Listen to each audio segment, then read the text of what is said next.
people can and have and will change the world, who knows that there is work to be done, and who will show up and join that organization, organize that march, run for office yourself, do whatever it takes to be part of the solution. Maybe you already know that our cynicism, the idea that mass shootings are inevitable or part of a cycle that is doomed to repeat forever, is not just disrespectful to the activists and advocates and survivors fighting for change every day, but it's also no different from the cynicism of conservative lawmakers offering their thoughts and prayers again and again and again and again.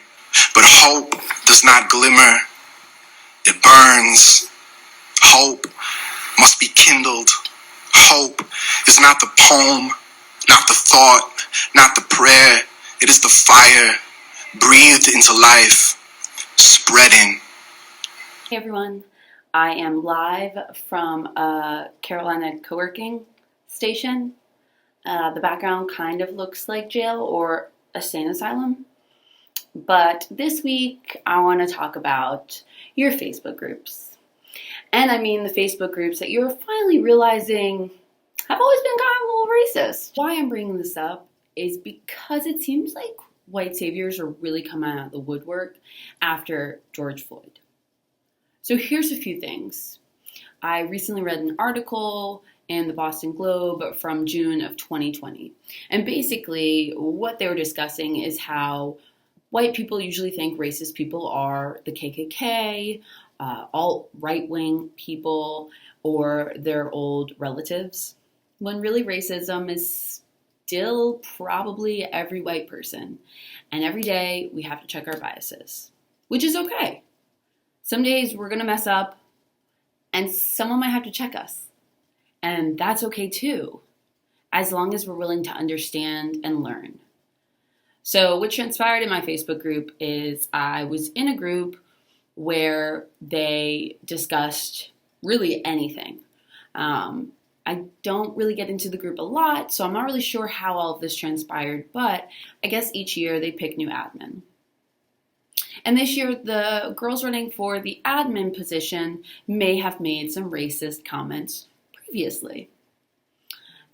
And due to George Floyd's death, white people all of a sudden seemed to very much care. So you had a group of white people coming out and arguing that this person should not be an admin because they were racist. They had made racist comments before, and for that reason, they should not be an admin. I don't disagree with that. What I was annoyed with and disagreed with was the fact that no one really was responding to the actual racist comments when they were being made. They were just being brought up later on. One of the things I read in this Boston Globe article is that most white people really don't know a lot about racism. So they believe that racism was during the Martin Luther King era, the slavery era. Actually, the lowest point for the Black community was not during slavery.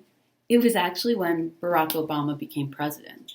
This is when Black people in their communities were gaining more leadership, more roles in Congress, and that was causing a huge backlash in the Black community. So most white people just think that slavery ended and no racist people exist. If they do, they're part of the KKK, which is not true.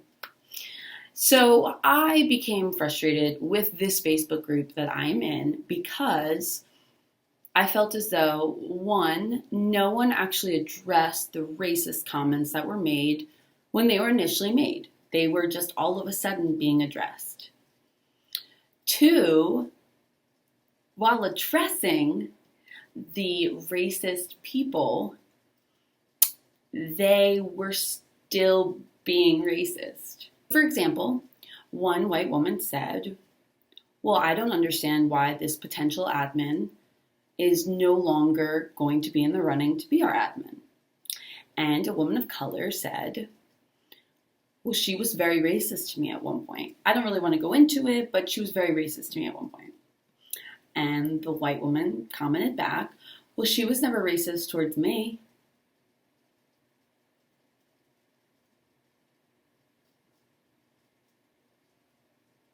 Just think, what? So not only are you sticking up for somebody, which you have all right to do, but you're now devaluing and trying to take away emotions from someone who felt as though someone was racist towards them. It would almost be like a man telling me that I was a bitch, and when I said, well, that really hurt my feelings, I feel like that might have been a little sexist. He would tell me that wasn't sexist at all. Why are you getting to decide? So in that exact moment, you are providing an example of white privilege and providing another example of racism in the comments. So I watched these comments, I read them. They were about 2,000 comments long. And I still don't really know what happened in the end. The girl didn't become the admin, whatever. They changed the Facebook group's name. Other than that, there was really no action taken.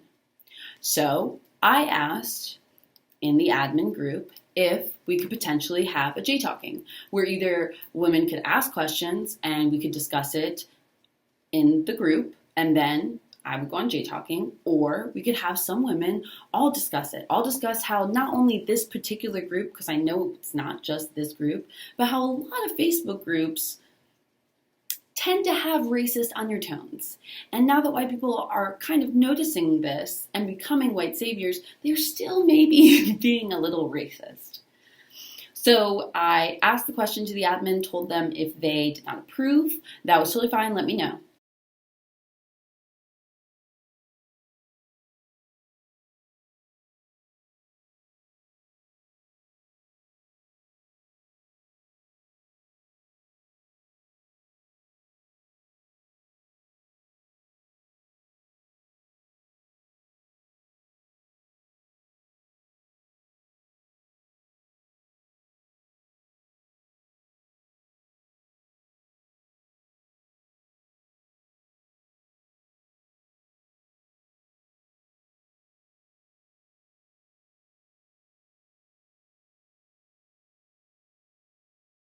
They did not approve and did not let me know why. The second time I asked, they told me that they felt like I would be telling on the group, and that was not fair and against the rules. I then told them I would still be doing a discussion about it, and any J-Talking I post now on the group, they do not allow. So my whole thing with this for white people is it's amazing and it's great that this wave and this death of George Floyd, that I still don't totally understand why this moment is what triggered so many communities to come out and really fight against racism, although I'm so happy for it. It's still going to be a time where we have to learn and understand and listen. So if someone is telling you that someone else was racist towards them, you don't really have the power to say they were not being racist. And you have to get ready to be super uncomfortable with conversations. So listening and understanding is something that we should be doing. And what really pissed me off the most was that these admin weren't willing to find a solution. Instead, they were allowing everyone to complain. So one of the things that I asked the admin was if women of color from the group wanted to talk, if I could ask them. So you can't even post anything without admin approving it. They didn't even approve that. So the whole point of J-Talking is to have a platform for women of color, for Black women, for Hispanic women, for Black men, men of color, Hispanic men, any culture really, to have a platform to talk. And I want to allow that after this 2,000 comments were made against this racist admin. A lot of white women seem to be very triggered about this. However, there was absolutely no solution. And that's what I think is a big step that we all need to kind of remember, is that everyone can talk, everyone has an opinion. But if you don't have a solution, if you're not bringing something to the table, if you're not getting behind that march, if you're not letting another community go out and speak and just rallying behind them, listening to them, then you're not helping groups to deny possible solutions and discussions is even more negligent. So just like the poem that I played at the beginning of this talk is basically join that movement, be part of that solution. If you want to be part of the change, then be part of the change. But don't stop the change from happening, or don't just keep arguing about it. Be part of the change. Be a part of the solution. Just bickering back and forth is not the solution. So the way that the Boston Globe article ends is by telling the Black community to keep fighting, and inevitably telling the white community to sit down, to listen, and get ready to be uncomfortable. And to become part of the solution, white people, we're going to be very uncomfortable. And I think that's fantastic. So, unfortunately, probably not part of that Facebook group anymore. Totally fine by me, because I would rather be part of the solution than just continuing to bicker back and forth.